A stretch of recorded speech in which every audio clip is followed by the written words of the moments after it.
మనకి మనమే మన మనసులో పెట్టుకొని ఓహో ఇంకెవరికైనా చెప్పుకుంటే ఏమైనా చులకన అవుతానో ఏమో, ఎవరితోటైనా పంచుకుంటే ఏమైనా ఇబ్బంది పడతానో ఏమో అంటూ మనకి మనమే కుంచుకొని పోతాం, మనలో ధైర్యం సన్నగిలుతుంది.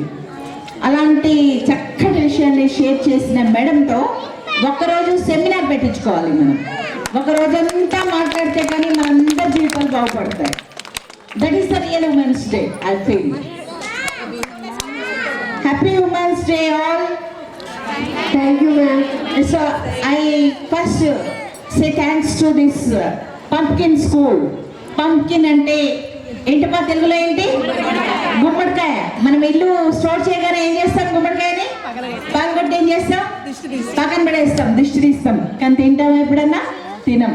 ఖచ్చితంగా గుమ్మడికాయలో ఉన్నంత మేడం రైట్, గుమ్మడికాయలో ఉన్నన్ని పోషక విలువలు మరే ఇతర కూరగాయలు కూడా లేవు.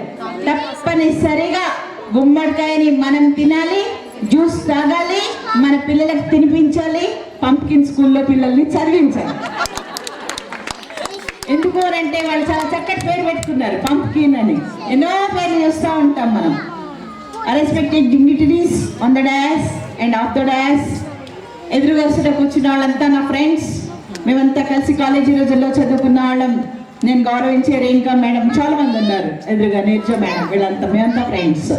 ఇటువైపు చూస్తే చాలా పెద్దవాళ్ళు కనబడుతున్నారు. చాలా పెద్దవాళ్ళు మీన్స్ వృత్తిలో పెద్దవాళ్ళు అలా చెప్పట్లే, నేను నాలెడ్జ్లో పెద్దవాళ్ళు, జ్ఞానంలో పెద్దవాళ్ళు, వాళ్ళు వయసులో పెద్దవాళ్ళు కాదు. నేను అందరికన్నా చాలా పెద్దవాళ్ళని ఎవరిని ఫీల్ అవుతున్నానంటే ఇక్కడున్న చిన్న పిల్లల్ని ఫీల్ అవుతున్నాను. ఎందుకంటే మన వయసు కేవలం ఇంకో 15 సంవత్సరాలు 20 సంవత్సరాలు, వాళ్ళ వయసు ఇంకా 40 సంవత్సరాలు 50 సంవత్సరాలు. కాబట్టి మనకన్నా పెద్దవాళ్ళు వాళ్ళు. అలాంటి మహిళా దినోత్సవం రోజు ఇంతమంది మహిళలు ఇక్కడ కూర్చోవడం, మేడం వచ్చేసరికి నేను వచ్చేసరికి మల్లిక చాలా చక్కటి పాట పాడినట్టుంది. నాకు ఎక్కడికో శివాజీనగర్ సెంటర్కి వినిపించింది ఆ పాట. నేను వచ్చేటప్పటికి ఒక కమ్మని కోయిల జీవన ముఖ చిత్రాన్ని, సందేశాన్ని మనకు అందజేస్తుంటుంది. అక్కడి నుంచి సుచేత మేడం గొంతు వినిపిస్తుంది. మిగతా ముగ్గురు గొంతులు అయితే నేనైతే వినలేదు. But famine personalities and well known personalities. మహిళా దినోత్సవం అని ప్రతిరోజు ఇంట్లో మేడం ఇప్పుడే చెప్పారు, మనం ఆడపిల్ల పరిగెడుతుండే ఏంటి అట్లా పరిగెడుతున్నాం మోపిల్లలాగా, ఎందుకట్లా మెల్లగా అంటాం. ఎందుకు పరిగెత్తకూడదు? ఆడపిల్ల పరిగెత్తకూడదా? ఆడపిల్ల కూడా పరిగెత్తాలి. ఎందుకు పరిగెత్తకూడదు? పరిగెత్తాలి. ఇద్దరిని మనం సమానంగా సాగాలి. ప్రతి అమ్మ ఆడపిల్లని మగపిల్లవాడిని సమానంగా సాగాలి. ఏదో ఒక్కరోజు మనం ఇలా మీటింగ్ పెట్టుకొని మహిళా దినోత్సవం అని ఓ 2 షాల్స్ కప్పుకొని ఓ 2 బొకేస్ తీసుకొని మనం ఇంటికి వెళ్ళిపోయి మళ్ళీ అక్కడికి వెళ్ళిపోయిన తర్వాత మహిళలు 2వ స్థానం, పురుషులు ప్రథమ స్థానం అనేది లేదమ్మా. పురుషులు మహిళలు ఇద్దరు కలిస్తేనే ఈ ప్రపంచం సమానంగా నడుస్తుంది, లేకపోతే అసమానంగా నడుస్తుంది. అసమానంగా నడవడం ఎప్పటికైనా కూడా ఒక త్రాసులో 2 ముక్కలు వేస్తే మనము 2 సమానంగా ఉన్నప్పుడు మాత్రమే బ్యాలెన్స్ మధ్యలో ఉంటుంది. ఎటువైపు ఎక్కువైనా అటువైపు తక్కువైనా 2 కష్టాలే. స్త్రీ పురుషులు ప్రపంచంలో అందరూ సమానమే. మనం ఒక్కరు కూడా మనం మహిళా దినోత్సవం ఒక్కరోజు మహిళా దినోత్సవం కాదమ్మా, 365 రోజులు మహిళా దినోత్సవమే.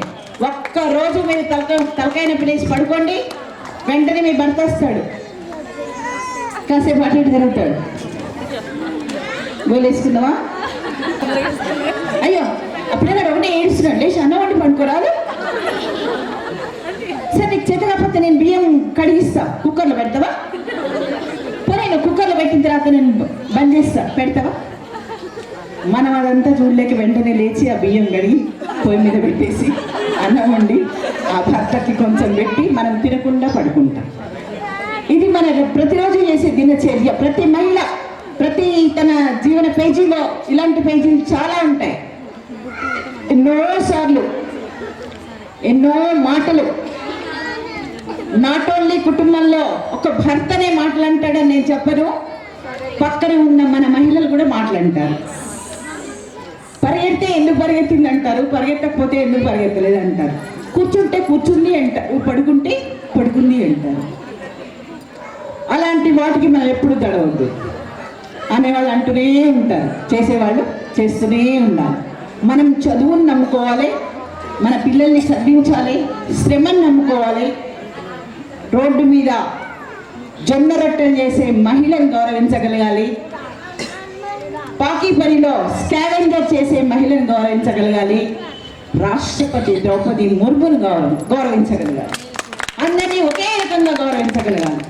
ఒకరికి ఎక్కువ గౌరవం, మరొకరికి తక్కువ గౌరవం. మన మనసులో అలాంటివి రానే వద్దు. అసలు మనందరము ఒకటే. అందరికీ తలా ఒక రకమైన పవర్స్ ఉంటాయి, కేపబిలిటీస్ ఉంటాయి. మళ్ళీ తిరిగి మన దగ్గరకు వచ్చి మనం చూస్తాం. ఇలాంటి ఒక్క మహిళ మరొక మహిళను గౌరవించినప్పుడు మాత్రమే నిజమైన మహిళా దినోత్సవంగా మనందరం మహిళా సాధికారత అది పేపర్లకు మాత్రమే పరిమితం కావద్దు. మన యాటిట్యూడ్లో మార్పు రావాలి. ఏమని యాటిట్యూడ్లో అనంటే, ఏ పనినైనా నేను సాధించగలను అంటే కింద వాళ్ళ పక్క వాళ్ళని పక్కన వేసి కింద వేసుకోకమని నా ఉద్దేశం కాదు. అన్నిట్లలో కూడా యు ఆర్ ద ఫస్ట్.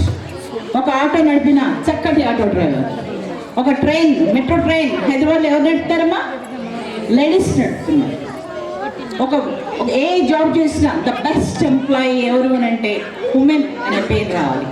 ఒక చక్కటి కట్టడం కడితే ద బెస్ట్ ఎంప్లాయీ ఎవరు అని అంటే ఉమెన్, ఫలానా ఆమెను పిలిస్తేనే ఈ పని జరుగుతుంది అనే పేరు తెచ్చుకున్నప్పుడు మన మహిళలందరం కూడా మహారాణులమవుతాం.